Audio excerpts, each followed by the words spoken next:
RRB, l'invité du matin. Et ce matin, nous sommes avec Éric Baquès, le nouveau directeur de l'Aquarium des Lagons. Bonjour. Bonjour. Merci d'être avec nous ce matin. L'Aquarium qui rouvre donc ses portes vendredi après-midi, après plus d'un an de travaux, des travaux très importants. Vous êtes prêts, ça y est, à accueillir le public? C'était très attendu. Oui, on est prêt. On est dans les derniers détails, et il y en a beaucoup encore à régler. Et je pense qu'on les réglera sans doute jusqu'à quelques heures, voire même quelques minutes avant l'arrivée des visiteurs. Mais comme vos collègues ont pu le voir hier, l'aquarium est présentable sans aucune difficulté. Oui, puisque vous avez organisé la première visite presse hier, on y reviendra. On rappelle que même si c'est une année sans public, ça n'a pas été une année chômée pour l'aquarium, si je puis dire. Il y a eu vraiment des défis assez intenses à relever durant ces travaux. Oui, tout à fait, avec effectivement des gros travaux qui ont été conduits et suivis, et puis les espèces qu'il faut continuer quand même à entretenir. L'aquarium, c'est un établissement public, il faut qu'il y ait une activité propre, avec ou sans visiteurs, et des charges qui doivent continuer à être assumées. Donc c'était principalement sur 3 bacs, c'est ça ces travaux ? Oui, tout à fait, la destruction de 2 bacs, et la consolidation, si on peut s'exprimer ainsi, du plus grand bac, le bac 30. Dans le reste de l'aquarium, est-ce qu'on va être dépaysé en allant le visiter ? Est-ce qu'il y a des nouveautés ? Alors, il y a quelques nouveautés. Maintenant, il ne faut pas que les visiteurs s'attendent à ce que l'aquarium soit radicalement différent. Et j'insiste un petit peu là-dessus pour pas qu'ils soient déçus ou un petit peu frustrés. Il y a des nouveautés, un nouvel espace réaménagé avec des bacs cylindriques pour présenter les espèces et les spécimens de l'herbier, une zone méduse qui a été créée, un espace plancton, et puis un espace dédié à la nurserie des nautiles, qui est quand même, on va dire, notre produit phare à l'aquarium. Oui, d'ailleurs, on est presque le seul aquarium au monde à le proposer. Oui, tout à fait. On est les seuls avec Toba, au Japon. Donc, voilà, assez exceptionnel quand même. Au niveau du parcours, on reste sur quelque chose d'assez classique aussi et d'assez logique quand on se balade dans l'aquarium. Oui, tout à fait. Alors ça, ce n'est pas une nouveauté, mais les choses ont été un petit peu améliorées pour conforter le sens sur le plan pédagogique. Effectivement, le visiteur chemine en suivant le cycle de l'eau, depuis l'eau douce jusqu'aux eaux profondes, en passant par la mangrove, l'herbier, le platier, le récif frangeant et les eaux profondes. Donc ce sont les mêmes animaux qu'on va voir, ou alors il y en a eu d'autres qui ont été pêchés pour être exposés dans cet aquarium? Comment ça s'est passé justement ?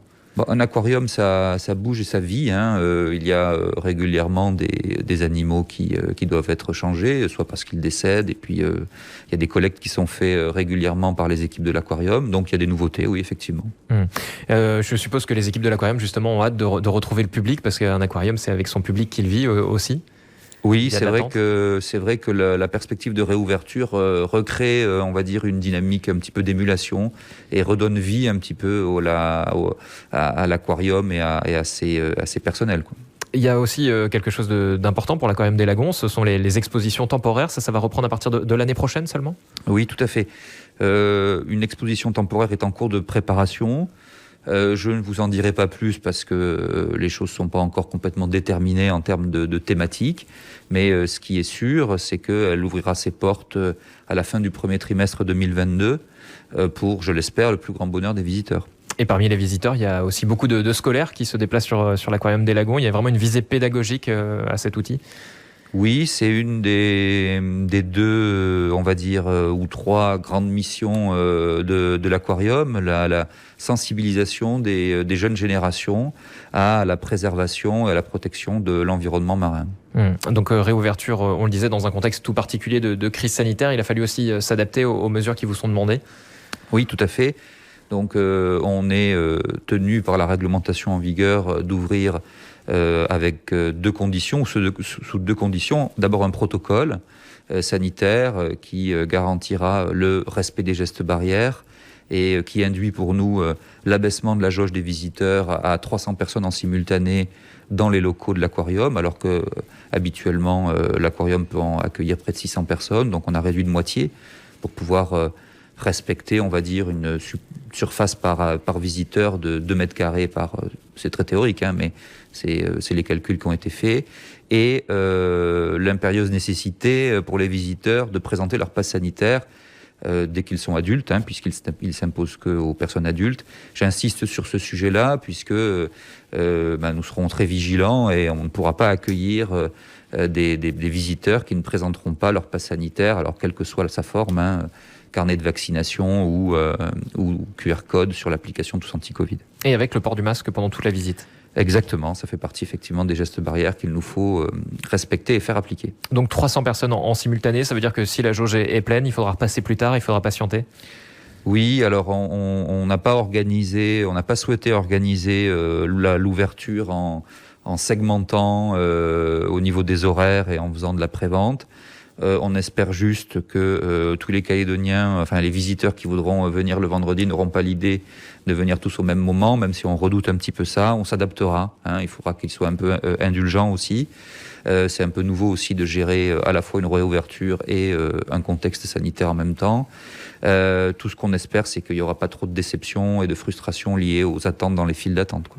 Alors là, ce serait un vrai succès, mais il y a de l'attente des Calédoniens. Vous avez pu le constater peut-être Oui, de l'attente qui s'illustre aussi par, on va dire, les fortes sollicitations des médias, hein, qui relayent en fait un petit peu cette attente des visiteurs.